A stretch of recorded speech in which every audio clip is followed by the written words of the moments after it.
Assalamualaikum warahmatullahi wabarakatuh. Apa kabar teman-teman semua? Ketemu lagi dengan saya Ahmad di Jamalnet. Oke teman-teman semua, kita ketahui bahwa sudah mungkin sekitar 2 bulan lamanya kita berada di rumah aja ya. Nah, selama dengan masa pandemi COVID-19 ini, kita semua diminta untuk mengurangi aktivitas, terus lebih baik berdiam di rumah, dan mengurangi kunjungan ke tempat-tempat tertentu.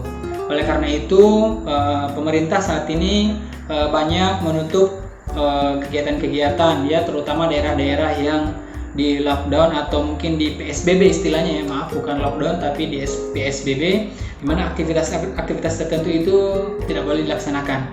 Nah, teman-teman, beberapa informasi yang saya dapatkan ya dari artikel bahwa ketika kita terlalu lama berdiam di rumah, maka bisa saja seseorang akan mengalami gangguan. Gangguan itu disebut dengan cabin fever. Nah, tetapi sebelum lanjut, saya harap teman-teman semua bisa klik tombol like dan subscribe yang di bawah biar saya makin semangat buat kontennya.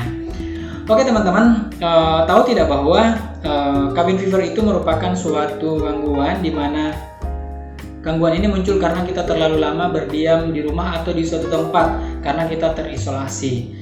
Nah, gejala yang muncul dari cabin fever ini atau demam kabin ini, yang pertama itu kita gelisah, ya. Terus yang kedua mungkin kita cemas, ya, atau stres. Nah, ada enggak kira-kira yang terjadi ini pada Anda? Terus tingkatan berikutnya itu kita lebih mudah marah dan gampang sedih, terus stres yang berkepanjangan serta susah tidur. Nah, gejala-gejala ini merupakan gangguan dari cabin fever. Kalau teman-teman mungkin mengalami gangguan ini, ada baiknya teman-teman mengetahui cara mencegah atau menangani gangguan ini. Ya, untuk cara mengatasinya bagaimana? Sangat mudah. Ya, sebenarnya anjuran yang paling utama adalah kita harus keluar rumah.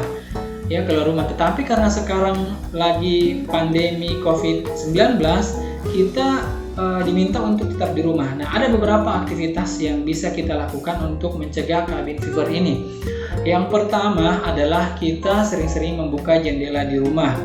Ya, dengan membuka jendela di rumah, udara segar akan masuk, kita akan mendengarkan mungkin suara-suara binatang dari luar ya, suara-suara alam ya, mungkin yang tinggalnya di daerah-daerah yang cukup tenang.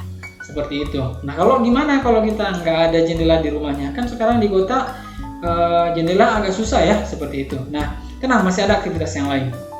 Aktivitas yang lain yang bisa kita lakukan adalah dengan menanam atau berkebun. Nah, menanam atau berkebun ini itu bisa menghilangkan stres kita, teman-teman.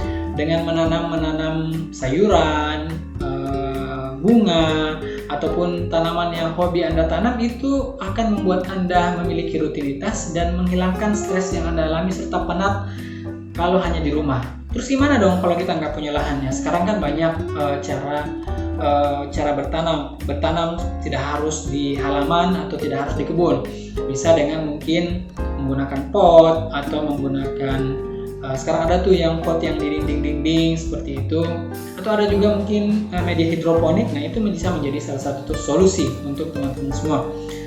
Nah, tips yang ketiga adalah teman-teman tetap melakukan kontak dengan orang luar melalui sosial media. Nah, jadi kalau selama ini mungkin sebelum pandemi COVID-19 kita diminta untuk lebih banyak fokus kepada dunia nyata. Nah, kalau sekarang untuk mengurangi gejala dari penyakit ini, itu sebaiknya kita berinteraksi dengan orang lain dengan melalui media sosial. Banyak media sosial yang sekarang kita bisa gunakan ya untuk menyapa teman-teman kita, seperti itu. Selanjutnya, tips yang berikutnya adalah menjaga pola makan tetap teratur. Dengan menjaga pola makan tetap teratur, itu nutrisi yang masuk ke tubuh kita itu tetap seimbang dan kita bisa lebih semangat menjalankan aktivitas-aktivitas yang lainnya. Jadi kaum rebahan ya, makannya yang sering hanya makanan-makanan instan dan cepat saji, sebaiknya itu dikurangi, kita lebih banyak mengkonsumsi makanan rumahan. Oke? Nah, selanjutnya adalah dengan berolahraga. Bagaimana olahraga di rumah ya? Olahraga di rumah kan banyak ya, teman-teman mungkin bisa push up, atau bisa mungkin jogging di sekitar rumah saja, atau mungkin melakukan aktivitas yang mengeluarkan keringat di rumah. Silakan teman-teman, banyak sekarang di YouTube ya aktivitas yang bisa dilakukan di rumah tanpa harus keluar rumah mencari gelanggang olahraga. Itu yang tips berikutnya. Nah, dan yang terakhir adalah tipsnya tetapkan tujuan ya, tetapkan tujuan teman-teman setiap harinya. Jadi dengan menetapkan tujuan itu kita memiliki semangat ya untuk bangun dan beraktivitas setiap hari walaupun di rumah. Misalnya mungkin teman-teman yang work from home, kalau tidak dijadwalkan kita jadi bingung ya, kita jadi biasa mundur-mundur gitu, nanti aja gitu. Nah, dengan menetapkan tujuan kita jadi punya tujuan, besoknya kita jam segini mau ngapain gitu, seperti itu.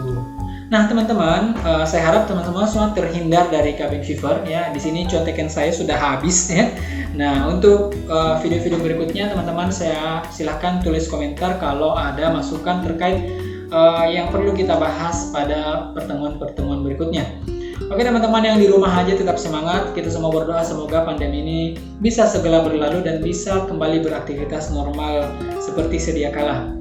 Sehat selalu dimanapun teman-teman berada. Salam dari saya. Assalamualaikum warahmatullahi wabarakatuh dan bye-bye.